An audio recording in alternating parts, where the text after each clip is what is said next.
you think McCutcheon's ball had enough? You thought? I didn't know. Okay. Oh, I didn't know. The longer I watched it, the better our chances got. Then I heard the ding and I knew we were in. So, ball not carrying a whole lot out there tonight. You know, the air was heavy, it was hot and humid, so had enough on it. Clint, can you speak to the difficulty of that play?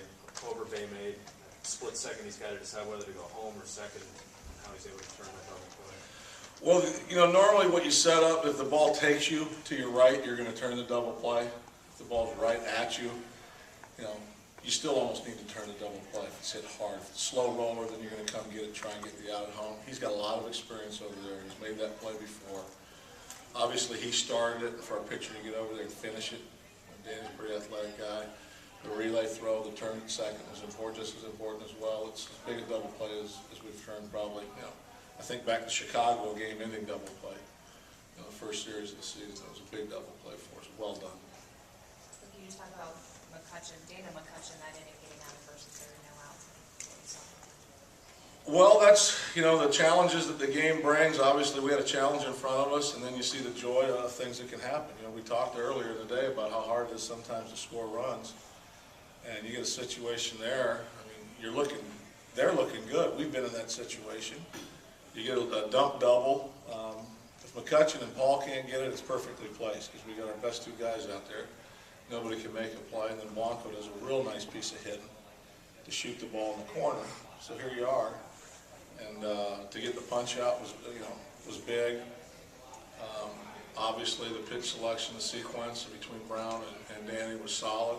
Was well executed, and to follow that up and to get the rollover ground ball and for us to be very efficient with it on defense was critical, to say the least. You had mentioned with Tony Watson making his debut, that situation may bring upon him. He'd be put into a tough situation, and he definitely excelled, do you think, in his debut? Excelled, yeah. It was as good as you could want from a young man, no doubt about that. It wasn't the perfect scenario by any means. I'm actually going against leverage situation there with a left-hander against Chris Young. I wanted McCutcheon. I did not want to use Danny in that situation. Just I had a hunch. We were either going to need him tonight long or we were going to need him tomorrow just to give Karsten some help in the bullpen. So, you know, I was playing with live ammo a couple different times up there, not really going textbook stuff. But I gave Tony the ball, and wow, did he respond. His dad's in the stands, his sister's in the stands. They drove all night from Iowa yesterday to make the game. Last night we were joking about it in our early workout today. I said, you put a lot of pressure on me. You're only staying for one more night. They drove all that way. And then, you know, unfortunately, one of the few times that Jose hasn't answered well for us late in the game. Whose buzzer is that, by the way? Nobody knows? Can somebody get that, whoever it is? It's a little annoying.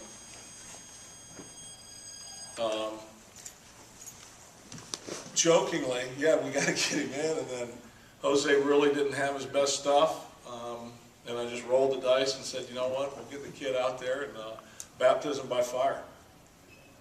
And, you know, two nice sequences. He had to be jittery. I mean, come on.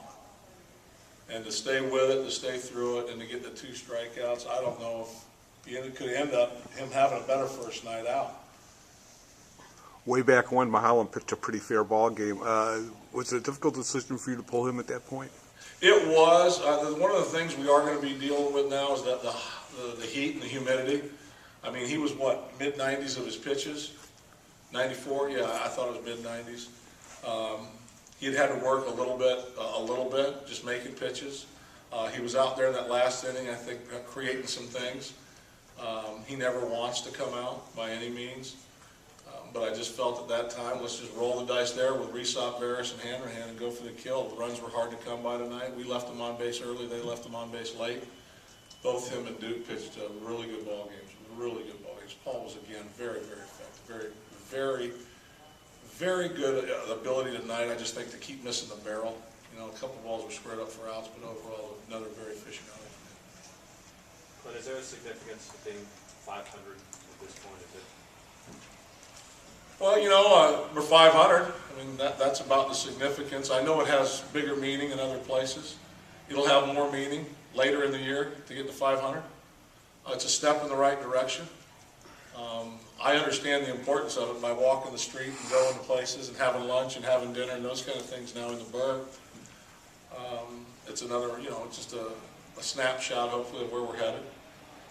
It's a pretty resilient way we've got there with the wins the last 2 nights. I do think it speaks to we're a gutty ball club. How good we are, time will tell. Sometimes we're more stubborn than good. Sometimes we just got more guts and we got brains. That's all of us. Starts with me. But I'm proud of them. I like the way we're playing. I like the way that everybody's throwing something in. Thanks, Clint.